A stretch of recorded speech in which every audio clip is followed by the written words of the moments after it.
Thank you so much for joining me on Decoding Attachment Style, where you've agreed that you are going to permit me to use your voice or this recording for the benefit of those who are listening and want to understand a little bit more about attachment styles and how you particularly are coping with your relationship. And perhaps I can give you some insights and advice on how to move forward in your relationship. We're going to use the name Sarah to keep your identity confidential. Are you in agreement with all of this? Yes. Yes. All right, good. So if you can start by giving me an idea of what you're going through and what the time frame has been in your relationship and where you guys are right now, and what would you like for me to help you with? Okay. So now, me and my partner, we are separated because he broke up with me in summer, in June, and we had a relationship of 1.5 years. So when we started, things were great, and we were having a really fun time, and then after 3 months, the first argument happened, like a discussion. So we went. I'm gonna tell you the general idea, and then So then after June, we met each other sometimes, and I called him like after 10 days, trying to. I was feeling so anxious, and we had a conversation, but nothing changed. And then I just tried to move on. And then we met each other like a couple of months after the breakup, just in our contest, in places where we used to go to dance, to have fun. And we talked there. And I asked him how was he feeling, and he told me that he was feeling bad, like depressed, like not feeling very good. And then what happened? I met him again in other like natural situations, So the last time I saw him, I just wanted to put all my energy back to myself. So I tried to just focus in myself, and I was just like having fun. And then this day he texted me, but he didn't say anything like important, just like, hey, I hope you had a good time. And so after that, I tried to do no contact for a month, like for 30 days. I was like having a hard time, but I did it. But the problem is that after that, we see each other again like 2 weeks ago in a party. And the first day I was like very like composed, like I was very calm, and I just said hello, and I was not very emotional. So it was like fine, and he tried to hug me, but it was like really like not very affectionate with him. And then the day after, on Saturday, we met each other again in the same party, but this time he came to say hello at like very late. Like he was like running a show, like just dancing with everybody, like was like very social, like really different as he used to be. And I was like, oh my God, who is this guy? Like I was like, what? Like he was like showing off and doing things like also he knows I don't like do certain kind of dances with the girls. And I was just like, what? Like was so weird. Like he was like out of control. Like I was like freaking out with this attitude. So I decided to just be with my friends and don't say anything to him. So very late at night, he came to me and he wanted to dance with me. And I was like, okay, but I was like, hello, like you didn't say hello. And he was like, oh, sorry, I didn't. He said like a weird excuse because he saw me for sure with my friends like all the time. And I was like, okay. So we started dancing and I was a little bit nervous and then the music stopped. So then we went outside to talk a little bit and he told me some stuff about his life and we talked a little bit. and we wanted to dance more because we just like had a little time dancing. So we went to another place, another room, because it was a party with different places and different musics. So in the other room, the music also stopped. So I told him, oh, maybe we don't have to dance. Like, so finally we went down, and the only place that was like with music was a space, like very intimate space where the music is very loud. And so finally, I don't know how we entered there. I mean, was like, I don't know, like finally we went there, and we spent like 15 minutes, 20 minutes there, just like hugging each other, like dancing this kind of dance that is very slow and is very intimate, and was just like, so at first I was like, I shouldn't be here, because I changed. Finally, I mean, I don't know, I was feeling so good, but I thought that this was not good because it was very intimate and all of this. So finally we finished the dance, and we went to a concert in other place in the same party. And after that we danced just a little bit more, but then we didn't talk with, we didn't say anything else to each other. And he was dancing with other girls, I was with my friends. And then very late, I was leaving the party, and I didn't say anything because the day before, he didn't say bye when he left. I don't know, he was just dancing and we left. So I felt so bad because I felt very connected to him. And then the day after, I sent, I knew that I didn't have to send a test, but I text him and I say, how the night finished? Because I felt so bad that I didn't say even bye when I left the party. So then he answered to me like very weird, like, well, I'm very tired. Oh, hello. Oh, but I'm very like we were talking just about our feet, and that we had a lot of pain in our feet, and he was very tired, just like super superficial things. Yeah. And then I say, oh, he answered to me something, and I say, and I was having a nap.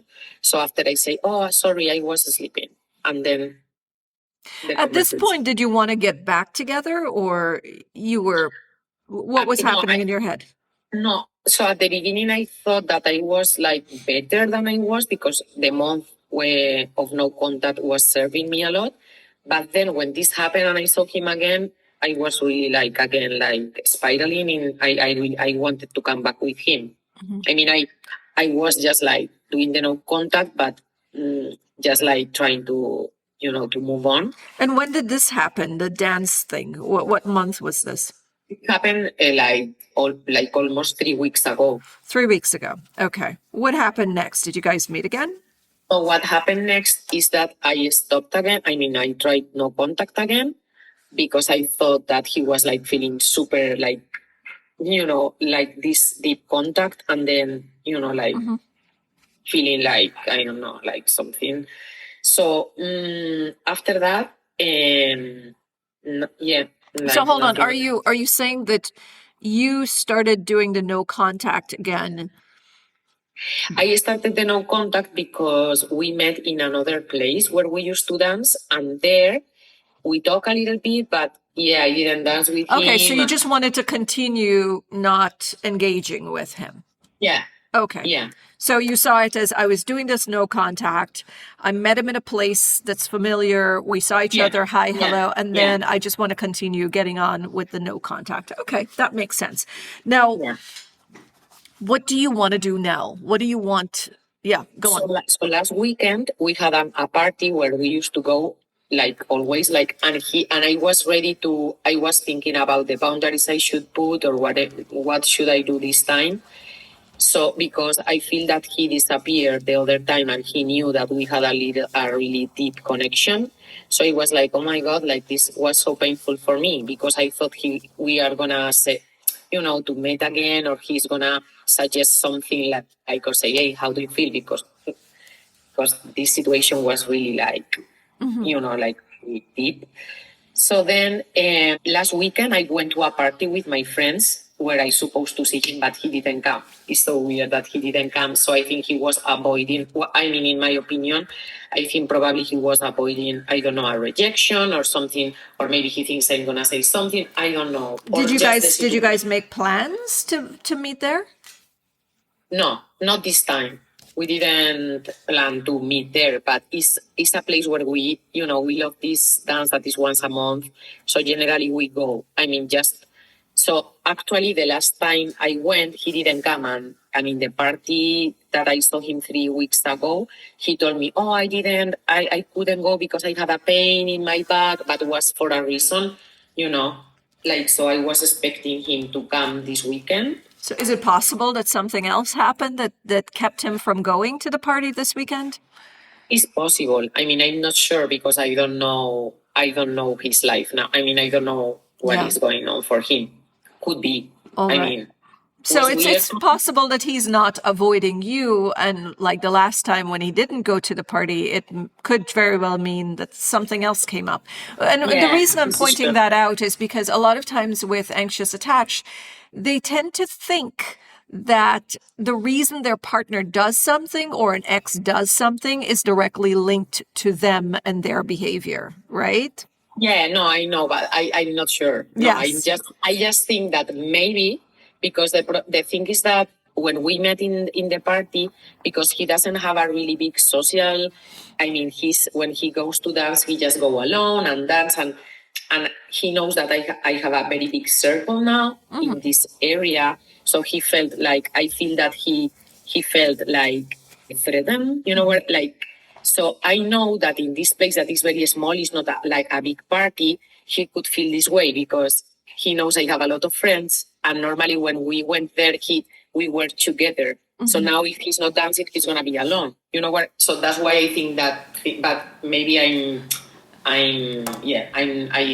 what you like, maybe projecting. Not for or projecting and assuming. Now, just to clear up for our listeners, I mentioned that as anxious attached, we generally will think that whatever our partner or ex does is directly linked to us. And I think I need to clear up something. Nobody knows that you and I have had a session in the past and we've already dissected your attachment style and figured that you have an anxious attachment style and this person that you're talking about has more of a fearful avoidant attachment style. How do we know that he's got a fearful avoidant attachment style? Because he has the capability of being vulnerable, of coming in for a connection, but then he gets scared when he feels like he is being controlled or told what to do, or there are too many expectations, and then he pulls back.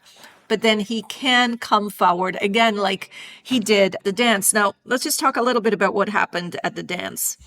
He comes in. He's doing something that he knows will provoke you, something he knows will upset you, which is this dancing with the other girls thing. He knew from your past experiences that it's something that you were uncomfortable with and you're perhaps a little jealous about, which is quite understandable. So he's ignoring you. But then something interesting happens. You continue having fun with your friends and you don't go across to him. You don't acknowledge him. Now, at the end of the night, he realizes that you're pretty much ignoring him. And this is what happens in these dynamics. When the anxious attached can just get about their lives, just do their thing, don't pay attention, don't chase after the avoidant. That's what the avoidant finds attractive. They find that the fact that you're independent, you have your own life going on, your fun thing happening, you're not leading on him, you're not running to him for validation, you don't want him to notice, see you. Then they come towards you, which is what he did in the end. But this was hard for me because I was tempting to go and say hello because I wanted to. Because for me, this was like really immature because we were seeing each other just dancing really close with other people. And I knew he knows I was there, But finally I say, no, okay, I'm fine. You see, that there is the healing, that exactly that you're describing, that it is uncomfortable. I'm sorry about that pinging. It is uncomfortable to do something you're not used to, but you're doing it for your benefit. You're doing it because it is something that shows that you honor you. right? Healing isn't comfortable. A lot of times people will say, oh, but it doesn't feel like me. It's not naturally me. Natural you is a programmed you. We grew up being programmed. We're told what we need to do and how we should do things from an early age. It does not mean that that's who we are naturally. Naturally, we want to feel safe and secure within ourselves. And so to become that person now, it feels unnatural. It feels uncomfortable and not normal. So that there, honoring yourself, respecting yourself and saying, you know what? Yes, I want to go say hi, but I'm not going to because I'm not going to beg. I'm not going to devalue myself. That's not easy when you're not used to it. Yeah, go on. Yeah, and one friend helped me a lot because he was like, he knew him and she told me, what is he doing? Is he stupid? Like he looks like an idiot. Like is he showing off? Like he was like, and he didn't even say hello to me. Like, what is he doing? So this reinforced me like, wow, it's true. Like, because sometimes, as you say, sometimes as an anxious attached person, I can sometimes I'm confused about what I'm, feeling, or maybe I'm like, oh, maybe he's acting fine, and I'm just like creating, stories in my head. Mhm. But this friend told me, no, he's acting so weird. Like, I know him like from a long time ago, and he's doing like these weird movements and all this. Like, he was like making pictures and acting like super social and super, but like weird. Like, he was like hype or something like. Yeah, it was not his natural state. And that's what happens when we're trying to get attention, right? We're trying to get validation. It is not our true form. We just act in a certain way. An anxious attached person may cry and throw a tantrum and scream. That's not a natural state. It's a trigger that makes us behave in a certain way to get what we want. And when you have a lot of empathy, you'll see something like this, it confuses you and you move towards it. Having empathy is great, but you want to have boundaries. The boundaries will protect you. You could look at the person and say, okay, I recognize that the child in them is jumping up and acting like a clown and they want some attention. And I get that. But that's not my problem to solve. It's not my problem to deal with. I'm going to let them do their own healing and I'm going to stay over here with my friends and have a great time. I want you to help me to understand what you did during your 30 days of no contact. And what was the purpose of the no contact? So I was trying to rebuild my life, like doing, doing the thing, like stick to my habits, like the gym, like my hobbies, like my classes, like trying to tidy up my house, my closet, being with my family, things that I like to do, and was hard too because I realized that I didn't do as much as this stuff when I was in the relationship. Mm-hmm. I mean, not the gym, but the area that I lost a little bit was my relationships with other people. Mm-hmm. And why did that happen?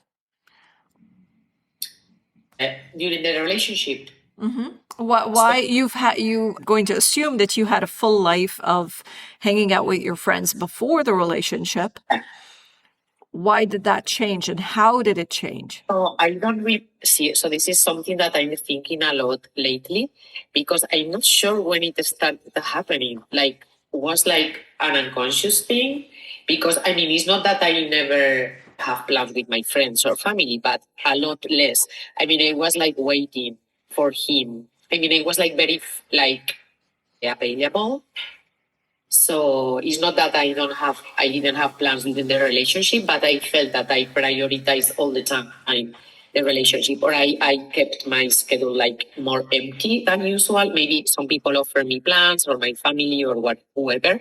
And I was like, no, maybe I can't because I was like Just in waiting. case. Yeah. I know. I've done that. I remember being anxiously attached, and it's like when I started to heal, and that's one of the things about healing. It's spending a lot of time with yourself. And I don't think people quite appreciate what we mean when we say spend a lot of time with yourself. So one of the things that I did was I would interact with my partner, and I'd go home, I'd sit in the sofa with a pen and paper every time we interacted.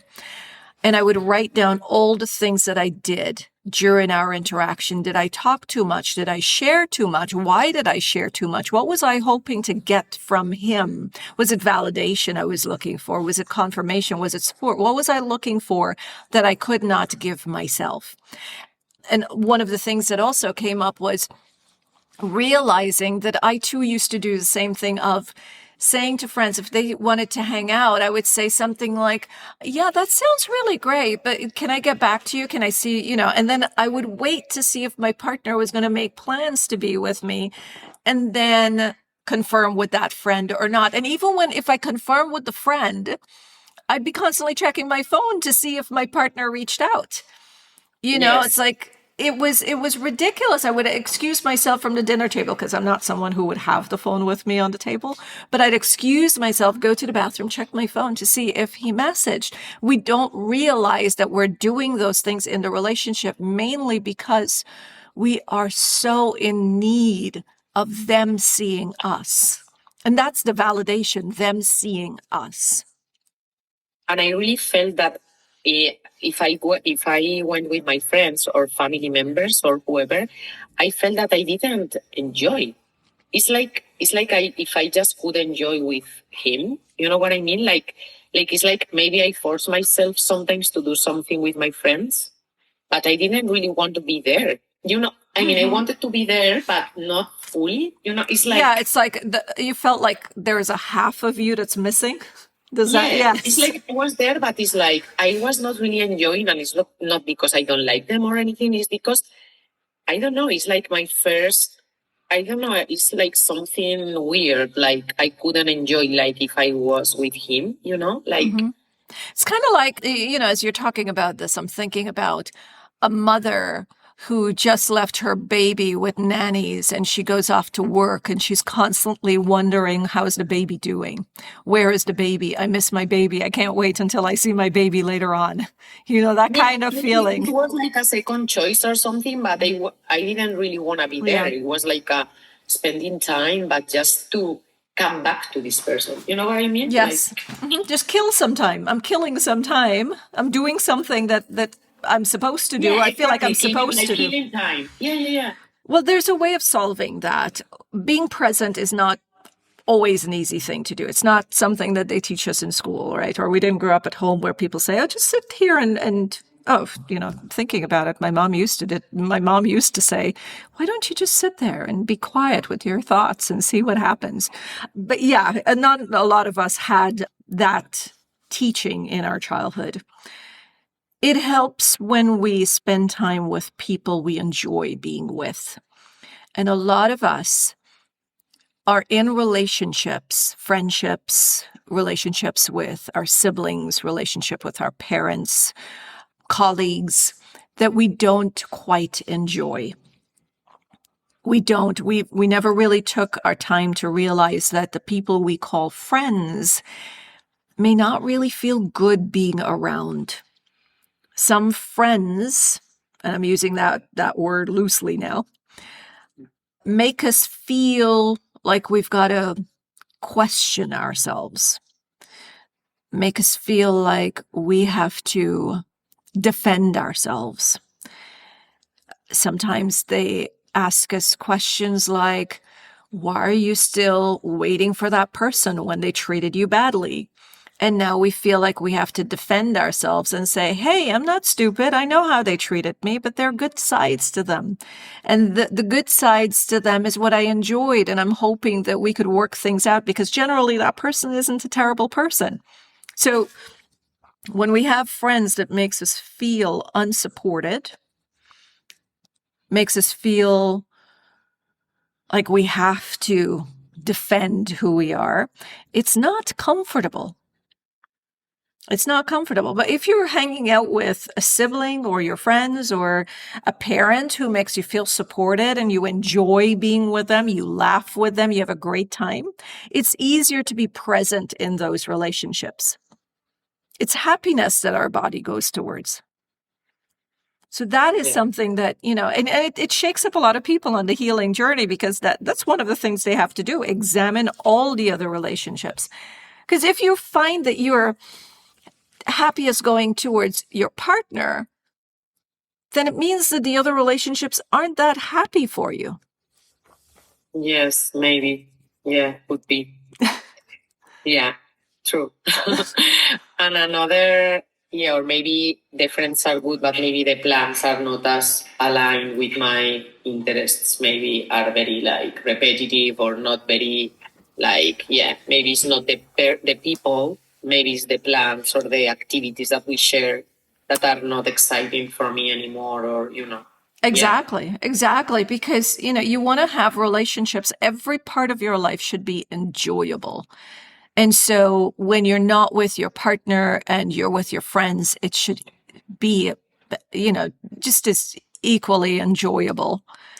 So that when you're with them, you're laughing and you're talking and you're feeling fulfilled. You don't need to miss your partner. They could just go about doing life on their own. Yeah. So what I was trying to do during this month of no contact was like these kind of things.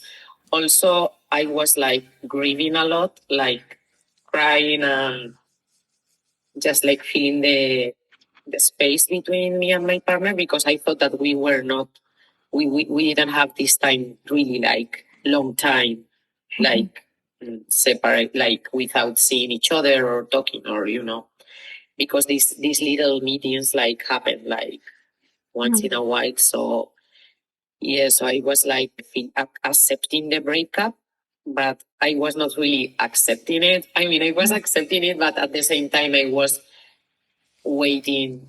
I mean, I was not waiting for him to call me or text me, but under maybe, yeah, one part of me had hope. Yeah, you hoped. Yeah. And, that's okay. We, at no point will we have one emotion. You can accept that the relationship isn't what you wanted right now. And you can still hope, and you can still love, and you can be angry. You can love the person and be angry that you're not together, or angry that they're not trying to work things out. It's valid to have all of these emotions at the same time. It's tough, you're used to this person being in your life, and then suddenly they're not, and your body has got to learn how to adjust to this newness. What did you miss about him? So I miss the time where when we were like together, like in a calm, just like hanging out at home, like relaxing, or just like doing some of our hobbies together. Yeah, his presence, I guess, the contact. Now, you had all of these things. What changed? You had these things, you enjoyed these things. This is the beginning of the relationship. What changed? Oh, what changed for the breakup, or What changed in the relationship that led you led you okay, to the okay. breakup? So we had a really good, I mean, a really good, like a decent relationship, and we were fine. But suddenly, like every time, like every 3 months or something like that, 3 or 6 months, he had like this kind of like, I mean, his actions, like his actions were very nice towards me, but sometimes when we had like to make like a decision or something, like this is when he had like a crisis, something like that, and he said like he didn't know if he was like in love with me, and I was like, I mean, I remember this happened the first time 3 months, like the first, like after the first 3 months during the relationship. And at that point, I told him, okay, so, okay, you would like to break up, it's fine. Because if you say that you are not in love with me, so I don't know, like I feel that we have a great like connection, and we have a lot of things in common and everything. And I want to build something with you, but if you don't want to build something with me, you are not my person. I mean, I think you are, but if you don't want to be my person, it's because you are not.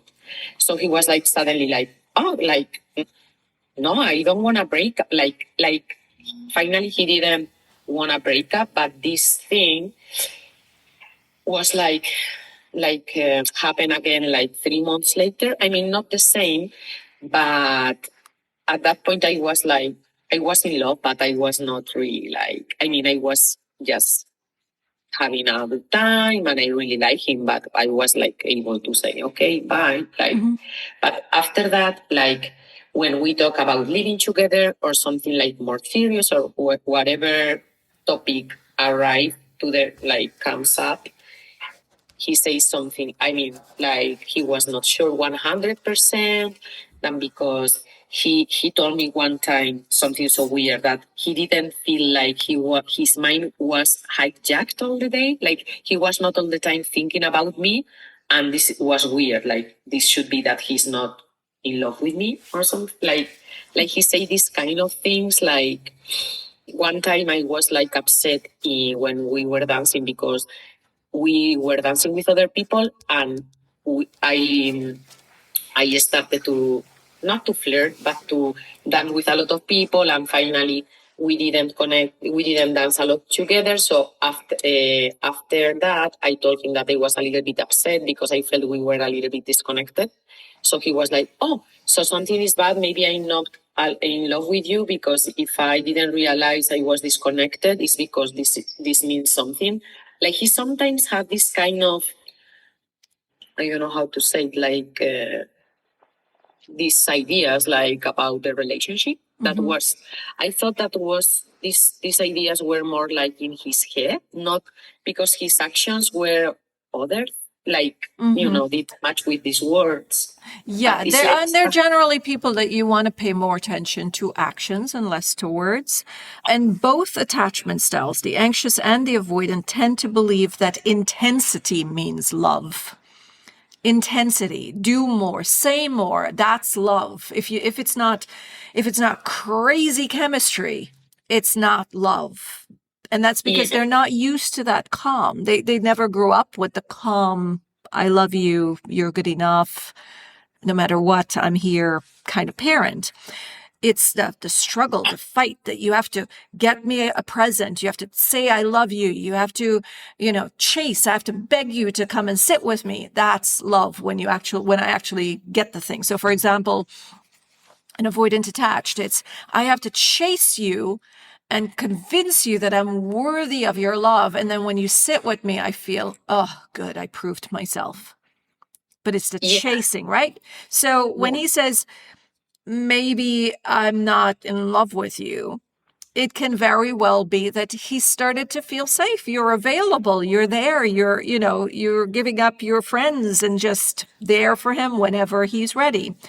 What helps with these relationships, and even with someone, if you choose to date a securely attached person, is you must have a life of your own. You must be able to say, I'm sorry, can't meet with you on Thursday. I've got plans with my friends already. How about Friday? You must be able to have a life. And that's what I regret a lot, because I think I'm able to do that. I don't know at what point I was just like, I think I felt maybe insecure or something by the I mean, I don't know, because this is something I like. I mean, I think I could do, you know what I mean? Like to hang out with my friends. And I don't know, I was like really like focused on him. I don't know what happened. Well, for someone listening to you who does not quite understand how we determine someone who's got an avoidant or anxious attachment style, they may listen to you speak and you're very clear about, the kind of relationship you've had, what you were not okay with and what you were okay with. And they can easily say, well, this person sounds like a secure attached person. This is reasonable. What tells the attachment style is how you react and how you feel in the relationship, how you deal with your triggers. So for example, getting into a relationship and then leaving behind things that you once enjoyed before the relationship.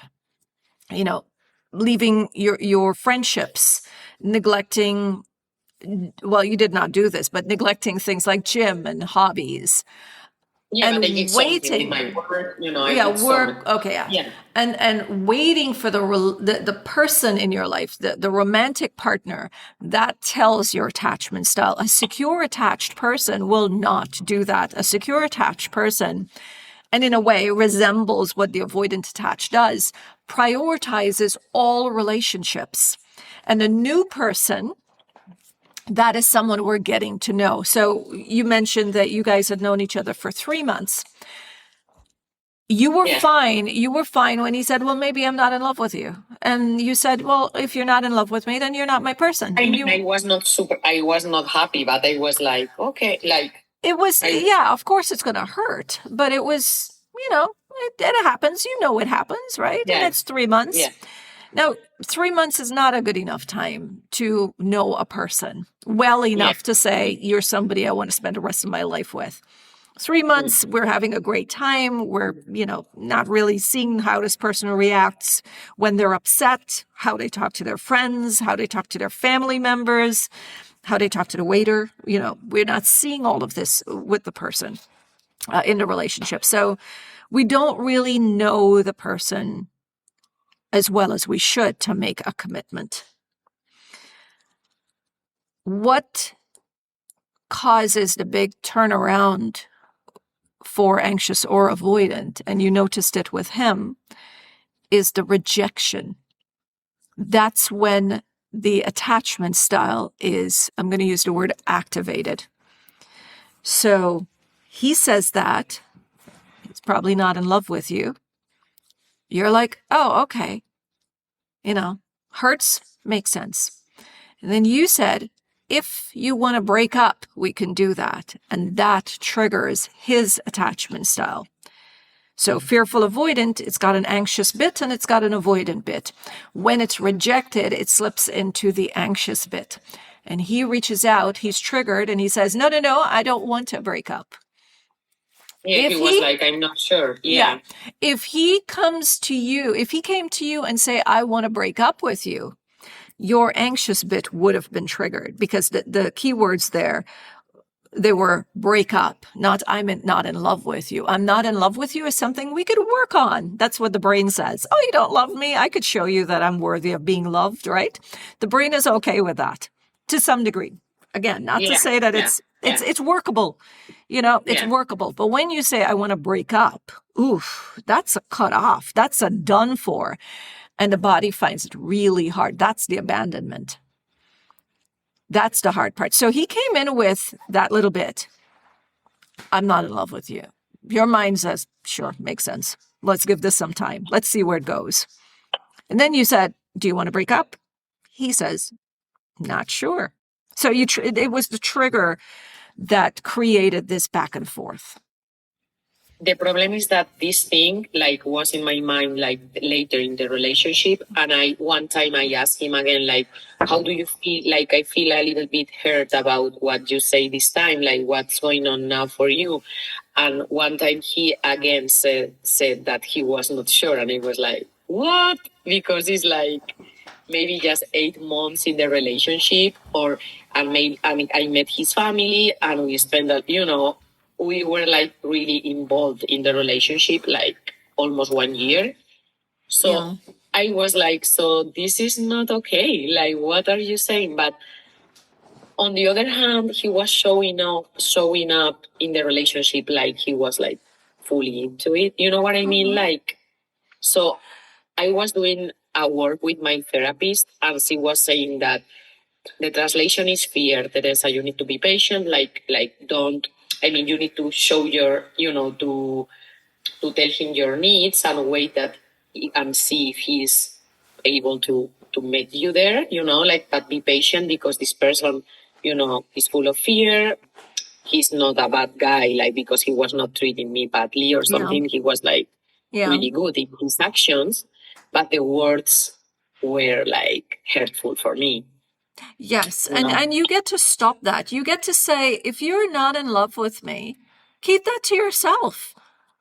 You don't need to share that with me. You could just, and of course, be careful with what you ask for too, right? Sarah, you have to be careful with what you ask for. When you say to an avoidant attached, like, this thing hurts my feelings, of course you want to hear something like, I'm really sorry, I didn't mean to hurt your feelings. You want to hear something. However, we're talking to an avoidant attached brain, and that's something that we have to accept, recognize and accept. It's not a securely attached person. First, a securely attached person is not going to say that. They're going to say, I don't feel a connection here. I'm going to have to let go. Or I don't feel a connection here. How about we try for another, a while and see if anything changes. Or they will say something like, you are very available to me and I appreciate it. However, I feel pressured by it. They're able to communicate. An avoidant attached can't do it. And a big struggle that we're bumping into is not seeing the reality of it. Yes, because I think that he didn't. I mean, when he broke up with me, and finally he did it by phone, because he said that he couldn't see me and everything, because he was like coming, like he was like doubting of the time all the time about the breaking, about the break. He was like saying me very abstract reasons, like nothing concrete where we can work on. That this is very frustrating for me, because he was like, I'm not at 100%, or I'm not, totally in love with you, and I don't feel what I should feel. And but he didn't tell me what he needs, or, or something to, was not like a real, like a problem. It wasn't concrete. It wasn't anything that would give you direction on what was missing. It wasn't clear. Yeah, exactly. Yeah, it wasn't clear, as an anxious would say, I would appreciate it if you sent me a text in the morning to say good morning. It's not clear. It's not a clear directive. Yeah, it was not clear at all. So I was like, and he was, and I like you, and I feel very good with you, and I think we have a very good relationship and communication, and this is amazing. But, and I was like, okay, like I was like freaking out, and I said, okay, so if this is not enough for you, okay, I respect your decision. But for me, it was like, yeah, this is where you call them out and you say, it sounds like this is easy and safe and secure, and you're missing some drama. And I'm not the person for drama. If you want chaos and drama, I'm not that person, and I'm happy that you recognize it. Move on. Becoming securely attached means that we can speak that way and not take it personally, but also it's like good information for us, because we hear that and we say, okay, this is not what I want. This is not for me. This person is saying being safe doesn't feel good for them. Good for you. You jump into the fire if that's what you want. Yeah, because also he said like we don't have a lot of arguments, and I feel that this relationship is easy, and I was like, so what's the problem? Now tell me something. I have to pause you with this. Yeah, go on. Sorry, go on. No, that for me this was like really weird. Like he said, our relationship is easy, and it's like, but he was saying it as something negative. Like it's easy and we don't have a lot of arguments. And it was like, we argue, but we don't, we can talk, but we are not like having a drama. So let's talk a little bit about that. What they generally mean is that it doesn't feel real. It feels inauthentic. It feels like there is a catch. It's too good to be true. And it is true. What I've learned is they're right about this. The anxious attached is generally very patient, very forgiving, very understanding. They start to notice things that they don't like, but they're hoping that things will change. And they keep that inside. And it builds up. And then there's resentment. And instead of speaking, there's passive aggressive behavior. There's the, I'm upset and I'm not going to say anything. And then my partner asks, hey, is everything okay? And I'm like, yeah, everything's fine. But it's not, right? So they know that the way they're showing up somebody should speak up. If I'm behaving in a particular way in my relationship, not texting my partner, not checking up on them, not showing appreciation, that should not be acceptable. If my partner is quiet about it, I'm going to start wondering, like, okay, what's the angle there? Why are they not saying something? I'm kind of being obnoxious, rude here. And so they start to sense that it's not okay. Something's off. And that's what they mean by, they don't mean that there isn't an argument. It means pretty much more of, I'm doing things I know is unacceptable. Why aren't you talking about it? Why are you being so nice to me?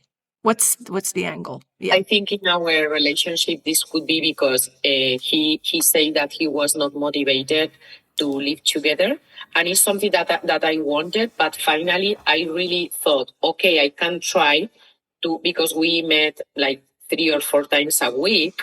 So for me, it was like, okay, we are not living together, but we share a lot of time. So maybe I should consider this option. Like really, I was not like trying to manipulate or anything. I was just like saying this can work for me. I mean, because all my life I thought that I need to live with my partner. But I was like, okay, we share like the weekends and every time it feels like a date. So it's nice too. Like we don't have like a routine that maybe sometimes is boring. So I was like so I feel maybe he could feel this. I mean, like I was like not saying the truth. Yeah.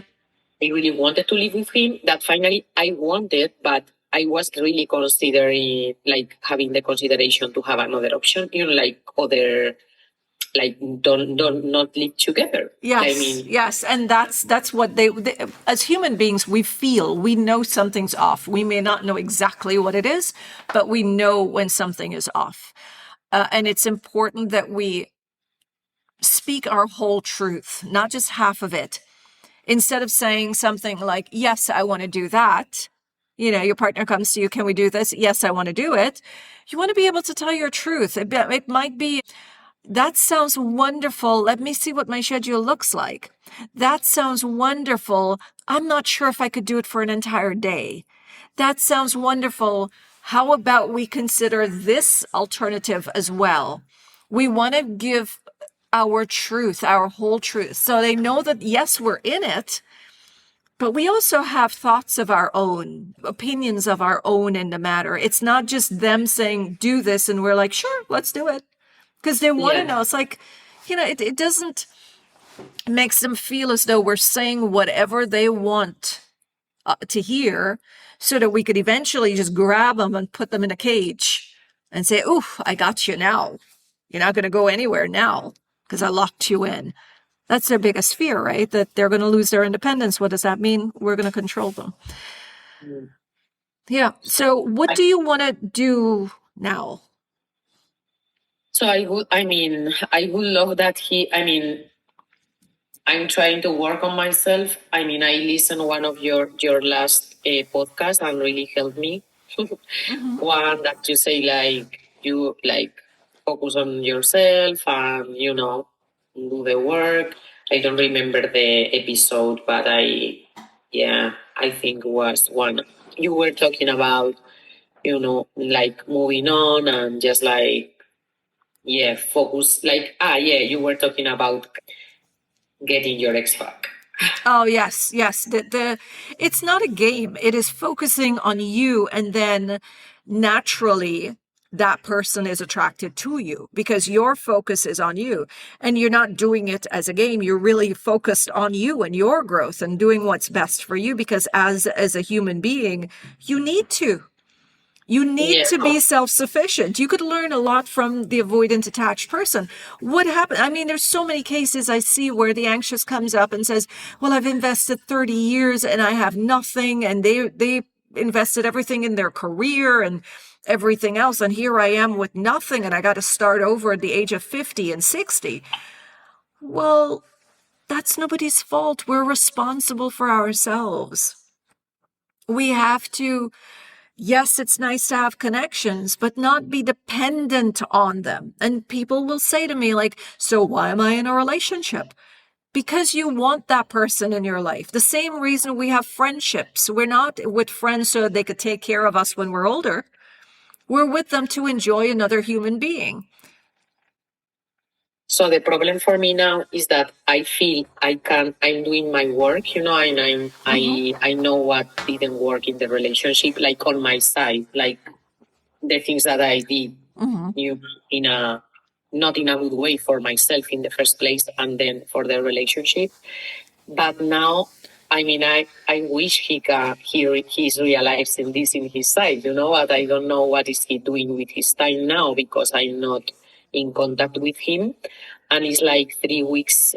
We have spent like almost 3 weeks again with no contact. Since the last text message that I told you. So now, I don't know. So this happened the 2nd of November, the last contact. So now, I know I shouldn't text him, and I don't know. I just want to know what kind of steps I should do now. Like maybe just like following my life. I'm afraid that he's moving on.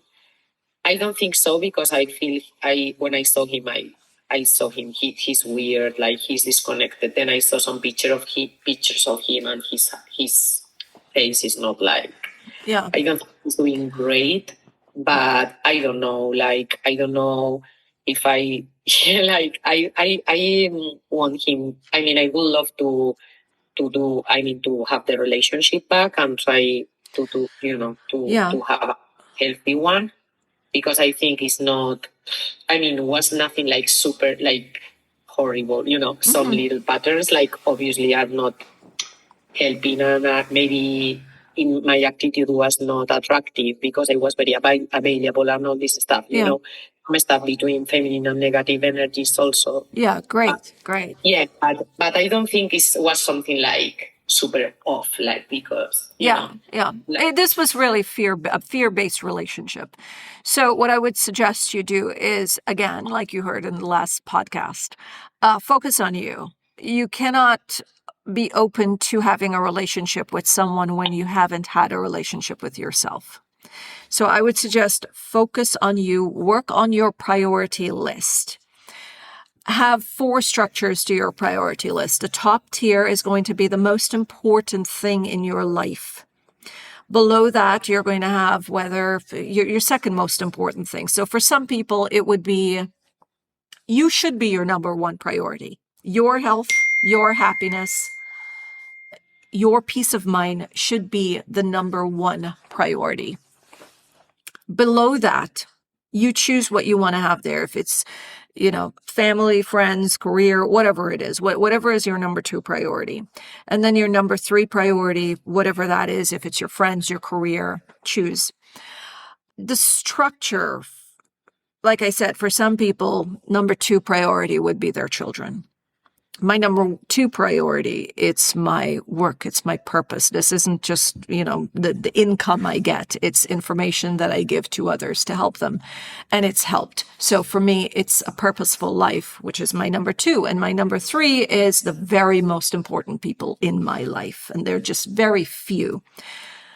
Number 4, your 4th tier will be things like colleagues and, people that you want to keep in your life, but they don't really bring the kind of energy that you need. Like, people that you need some serious boundaries with. They're there. You're going to be there for them, but you won't prioritize the closest people for them. You won't prioritize your number 2 for them. You won't prioritize yourself. You won't neglect for them. And they're at the bottom. Now, can they climb up on the ladder? Of course, but that means that they have to prove that they're trustworthy, that they are deserving to be more in your energy. Why is this important? The people we have in our lives will affect our energy. They will affect who we want to be, who we are. They will disturb our peace, or they can inspire us, they can energize us, and they support us to help us become more of who we want to be. This is how we learn how to set our boundaries. All right, now, let me use an analogy here. You have a big chunk of diamond. The diamond is in a box. You're the diamond. It's in a box. and it's a steel box. And the box is in a safe. And the safe is in a closet. And the closet is in a bedroom. And the bedroom is in a house. And the house is protected by a fence. So you're going to have you. And then you're going to have the next important thing. So there are fences that needs to be around the things that you want to protect. Does that make sense? You Yes, have makes to be, sense. you have to have your boundary. So anything that's coming in from the outside, whether it's something a friend is saying that's hurtful, you've got to be careful with how you're going to protect you from this hurtful thing. You're dating someone and they're saying and doing things that disrupts your peace. You've got to decide, are you going to be this close to me, or am I going to keep you in the fourth tier and see how you show up? So any new person coming into your life doesn't get the position of priority number 1 or number 2. Anyone coming in new, it's like, I'm now getting to know you. Let me see if you're going to disturb my peace. You're going to try to control me. You're going to try to hurt me and walk out of here. And it's not to say that you're living in fear, but you're being careful too. You're not just opening your house and say, come on in and take whatever you want, right? Yes. And that's how you set your boundaries. So work through your priority list. Write a list of 30 things that you like about him, 30 things that you like about yourself.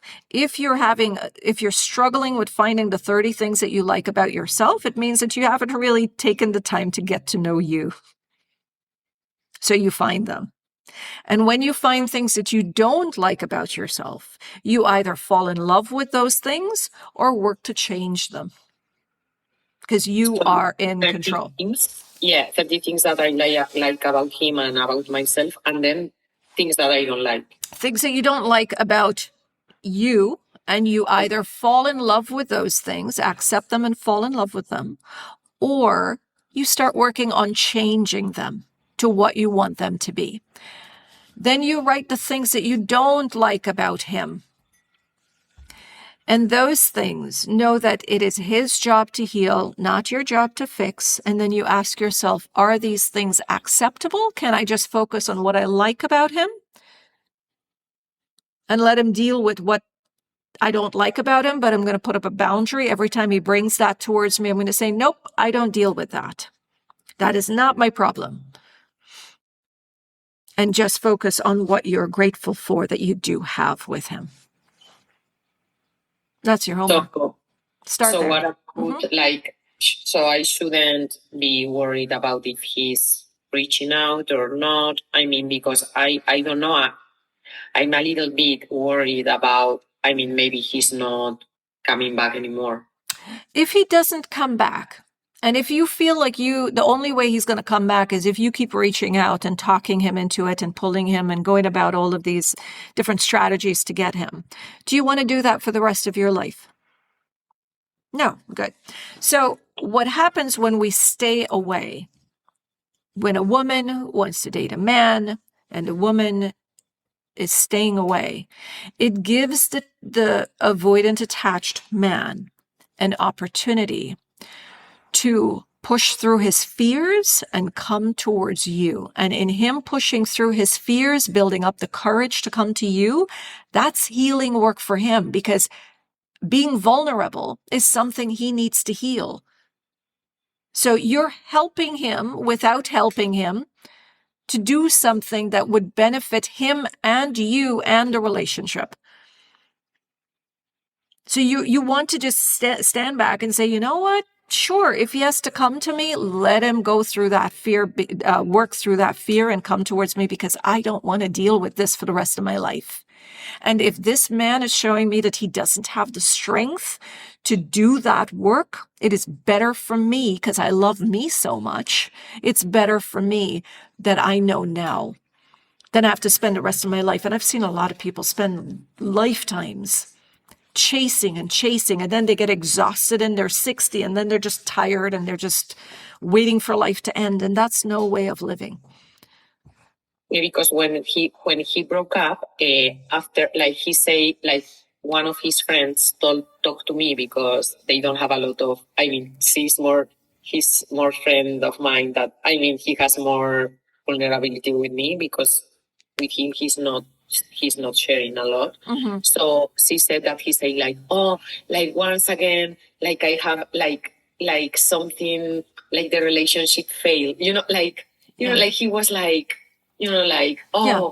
He's dealing with his own thing, and give him some time. He will process. One thing I've learned about avoidant attached persons is that they are very insightful. They don't talk about it. They don't share that about themselves, but they are very self-aware and very insightful.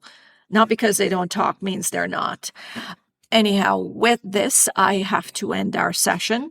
Thank you so much for, speaking with me and allowing me the opportunity to share this with the podcast, Decoding Attachment Style. I am sure it's going to be incredibly helpful for many, because many struggle with very, very similar situations and stories. Thank you so much for doing this. So much. Thank you.